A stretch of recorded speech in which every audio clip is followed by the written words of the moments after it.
আসসালামু আলাইকুম, একটু কথা বলি। আপনি কেমন আছেন?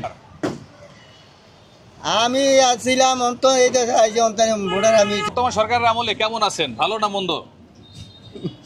কি কইতা আপনার মনের থেকে যেটা সেটাই বলবেন। আল্লাহ যে হালে রাহে হালে আল্লাহ ভালো রাখছে।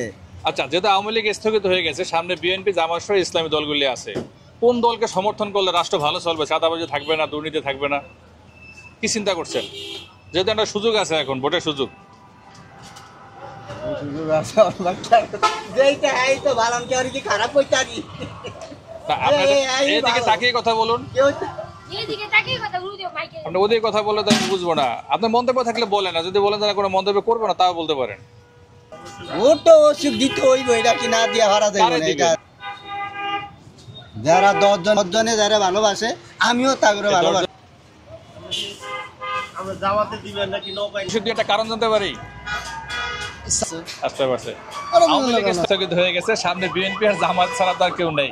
এখন মনে বিএনপিকেই দেবেন এই আশায় আছে। আশা আছে। ধন্যবাদ আপনাকে মন্তব্যের জন্য। আসসালামু আলাইকুম। বেশি ভালো নাকি? এটা বেশি ভালো। তা সামনে নির্বাচনে তো